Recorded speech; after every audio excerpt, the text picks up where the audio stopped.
नमस्कार। आप लोगों का यानी कि आयुर्वेदा क्लासेस में स्वागत है। और आज हम लोग पढ़ेंगे संज्ञा।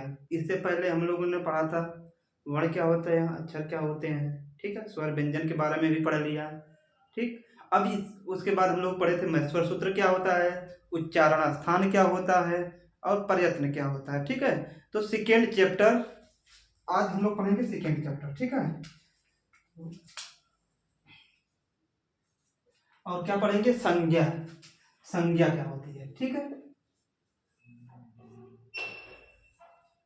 संज्ञा क्या होती है, तो संज्ञा बच्चों जो होते हैं कहते हैं किसी वस्तु स्थान के नाम को क्या कहते हैं, संज्ञा कहते हैं। संज्ञा क्या होता है, ठीक है।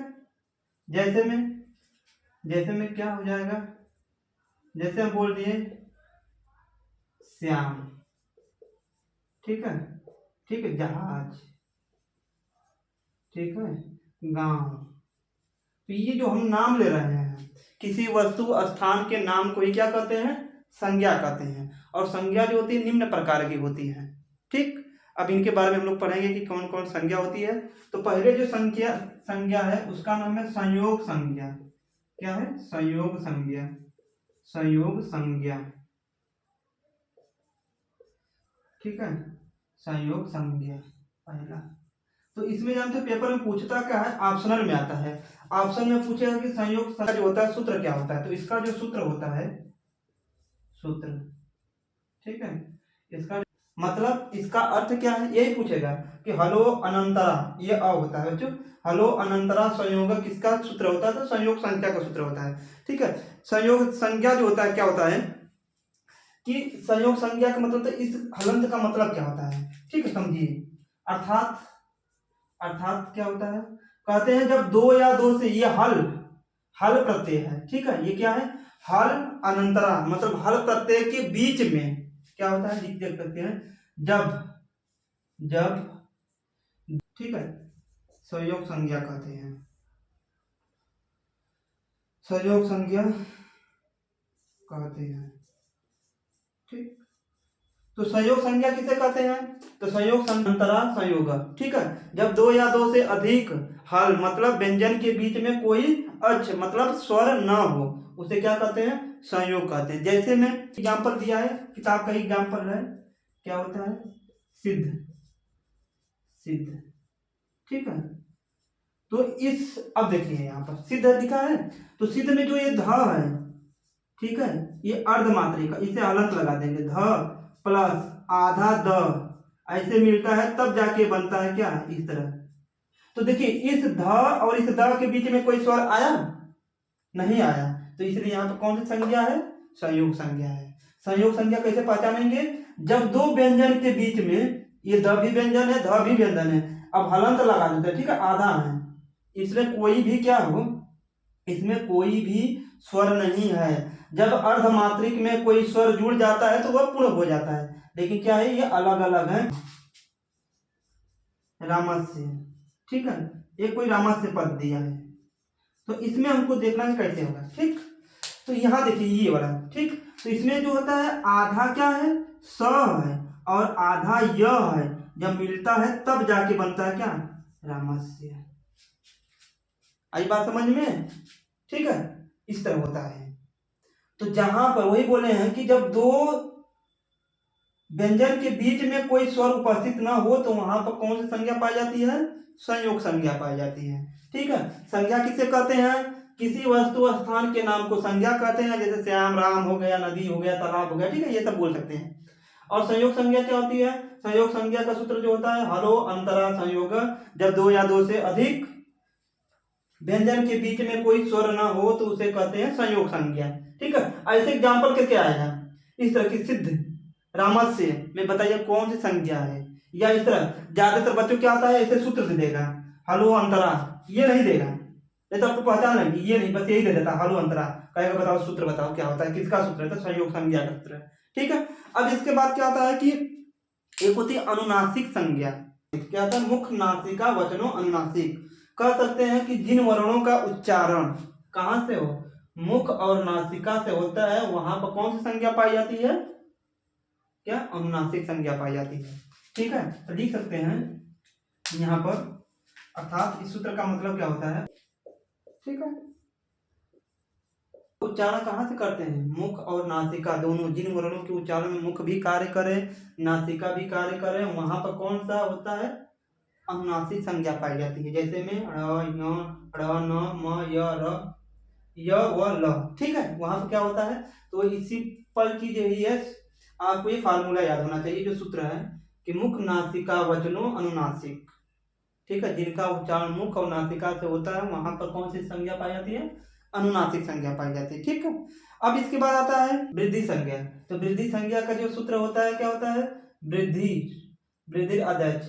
तो इसमें एक चीज समझिए, यहाँ पर क्या होता है बच्चों कि यहाँ पर जो होता है मात्रा में वृद्धि होगी, ठीक है। वृद्धि संज्ञा का मतलब होगा मात्रा में वृद्धि होगी। जब संधि पढ़ाएंगे तो तब समझ में आ जाएगा कि ये क्या होता है। तो यहाँ पर बस इतना याद रखिए क्या होता है कि इसमें जो होता है मात्रा में जो होगी क्या होगी, वो वृद्धि होती है, मात्रा में वृद्धि होती है। वृद्धि संज्ञा में क्या होता है, एक ही चीज याद रखिए कि मात्रा में वृद्धि होती है, ठीक है। अब मात्रा में वृद्धि होती है मतलब क्या इसका, तो आएगा, ठीक है, ए हो जाएगा और क्या हो जाएगा, अ हो जाएगा, ये तीनों चीज आएगा। जैसे कि कैसे समझेंगे कि यहाँ वृद्धि संज्ञा है, तो ऐसे लिखा रहेगा एकाएक एकाएक, ये मात्रा देखिए बड़ी मात्रा, ये जो मात्रा है इससे पहचाना जाएगा।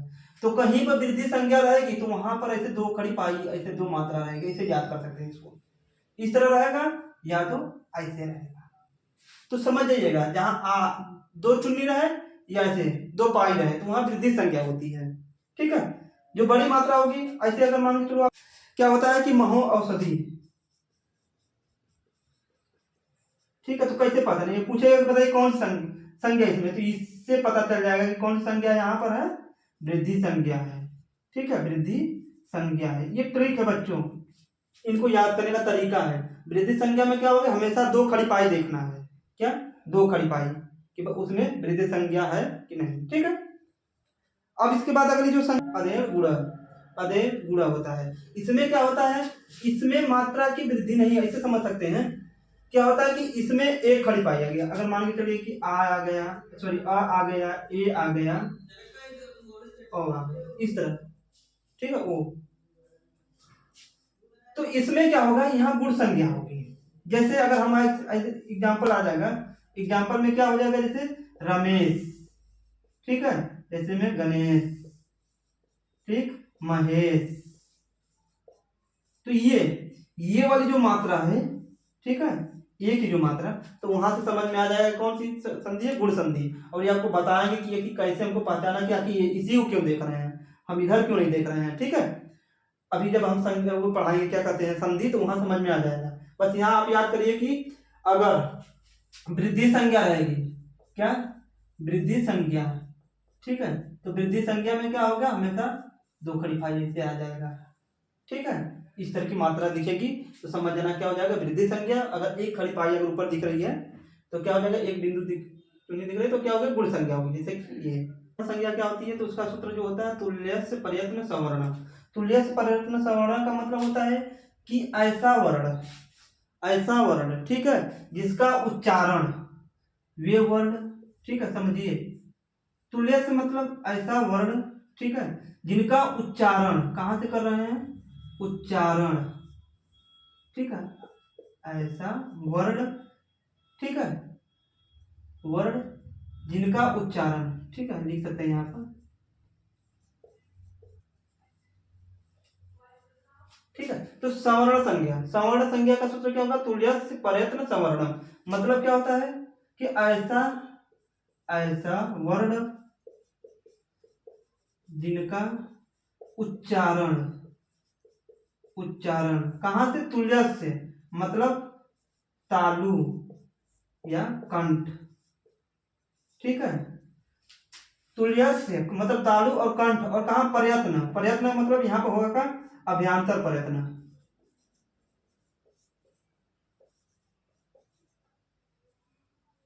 अभ्यांतर प्रयत्न, ठीक है। तो वही बोला गया है हो, तो वहां पर कौन सी संज्ञा पाई जाती है, सवर्ण संज्ञा पाई जाती है, सवर्ण संज्ञा पाई जाती है। तो क्या होता है सवर्ण संज्ञा? सवर्ण संज्ञा तुमसे पूछेगा, सूत्र ही पूछता है कि क्या होता है सवर्ण संज्ञा का सूत्र क्या होता है? तो तुल्य से प्रयत्न सवर्ण, मतलब ऐसा वर्ण जिनका उच्चारण कहाँ से हो? कंठ तालु से भी हो, या तो कंठ से हो, या तो कंठ से हो, या तो तालु से हो, और उसके साथ साथ बाह्य प्रयत्न, सॉरी अभ्यंतर प्रयत्न भी काम करे, वहां पर अभ्यंतर प्रयत्न भी हो, तो ऐसे वर्ण को क्या कहते हैं? वहां पर कौन सी संज्ञा होती है? सवर्ण संज्ञा होती है। तो सवर्ण संज्ञा समझ में आ रहा है क्या होता है? कि मतलब ऐसे वर्ण जिनका हम उच्चारण कर रहे हैं तो उसके लिए हमारे कंठ और तालु भी इन्वॉल्व हो रहे हैं, और वो जो हवा है अंदर से आ रही है, जो प्रयत्न हम कर रहे हैं वो अंदर से कर रहे हैं, तो वहां पर जो होती है सवर्ण संज्ञा होती है। ठीक है, जैसे में क्या होता है कि बच्चों की अ आ, ठीक है, तो अ आ का जो उच्चारण होता है कंठ तालु से भी होता है, और यहाँ पर विपरीत प्रयत्न भी पाया जाता है, तो इसी का उच्चारण जो होता है, इसका उच्चारण कहाँ से होता है? कंठ तालु। ठीक है, और यहाँ पर कौन सा प्रयत्न इन्वॉल्व हो रहा है? विपरीत प्रयत्न। हाथ से अ लिखवाए थे कि हाथ से अ होता है, विपरीत प्रयत्न भी काम कर रहा है।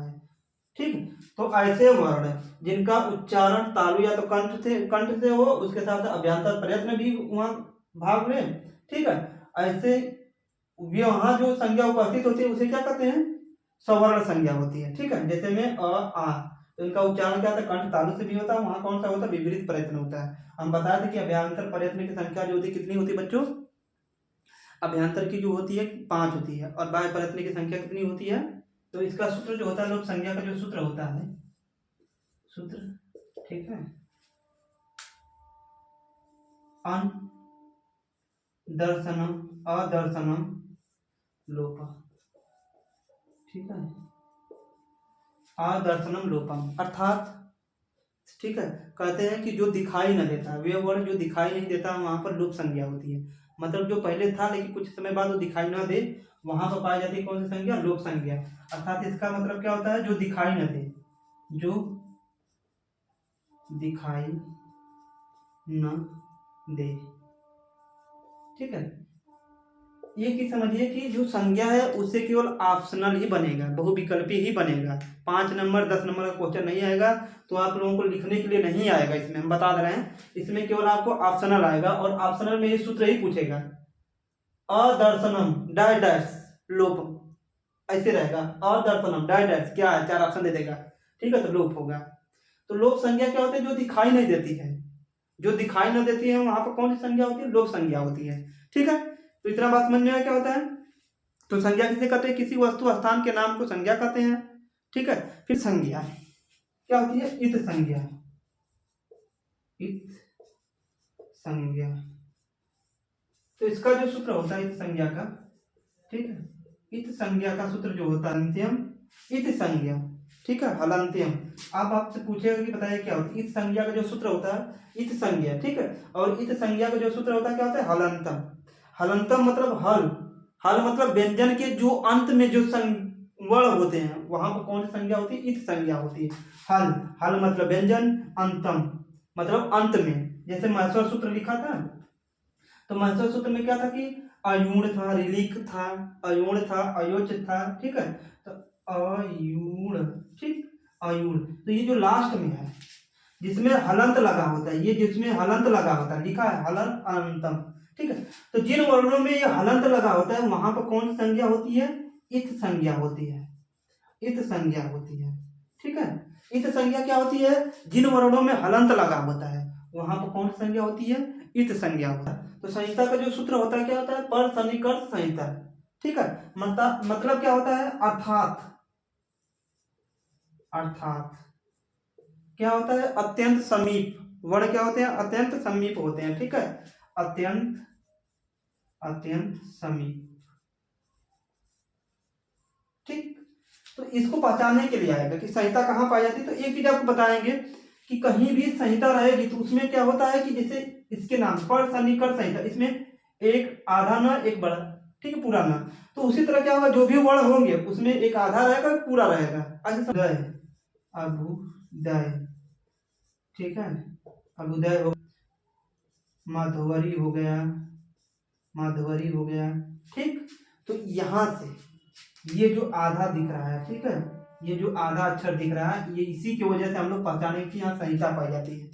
संहिता का मतलब होगा जिसमें आधा अक्षर, कहीं भी संहिता संज्ञा होगी तो उस वर्ड में देखना कि उसमें कुछ आधा तो नहीं है, मतलब अत्यंत समीप समीप हो, ठीक है, एक दूसरे से क्या हो, जुड़े हो, ये अत्यंत समीप हैं, ठीक है। तो जब समीप है तो वहां पर कौन संज्ञा पाई जाएगी, संहिता पाई जाएगी। पर समझिए, अब देखो यहाँ जो होता है उदत्त संज्ञा, अनुदत्त संज्ञा, स्वरित संज्ञा। आपसे पूछेगा कि उदत्त संज्ञा क्या होती है, तो उच्चेरुदंत, मतलब जिन वर्णों का उच्चारण, ठीक है, जिन वर्णों का उच्चारण कहाँ से होता है, कंठ तालु के ऊपरी भाग से होता है, कंठ तालु के ऊपरी भाग, उदत्त, अनुदत्त, स्वरित, ठीक है। उदत्त संज्ञा, तो उदत्त संज्ञा का जो सूत्र होता है क्या होता है, उच्चेरुदत्त होता है, अर्थात जिन वर्णों का उच्चारण कंठ तालु के ऊपर से करते हैं वहां उदत्त संज्ञा होती है। अनुदत्त जिनका नीचे से, नीचेरुदत्त, ठीक है, जिसका कंठ तालु के नीचे से उच्चारण करते हैं उन्हें क्या करते हैं, अनुदत्त, ठीक है, संज्ञा। स्वरित क्या होती है, इनके बीच में कंठ तालु के क्या होता है,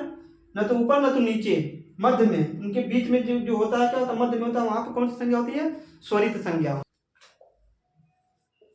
पद संज्ञा, ठीक है। तो पद संज्ञा कहाँ होती है, जहां सुबंत और त्रिदंड, ठीक है।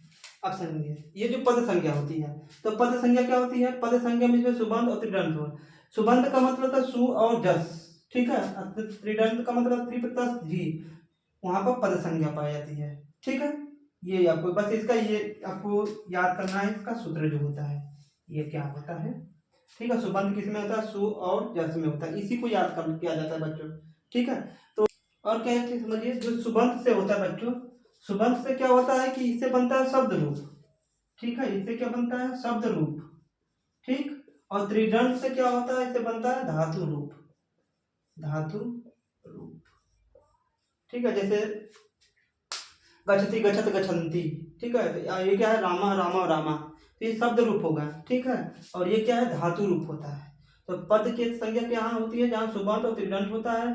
सुबंत से क्या बनता है, शब्द रूप, त्रिदंड से क्या बनता है, धातु रूप बनता है, ठीक है। इन्हीं को कहते हैं क्या, पद संज्ञा।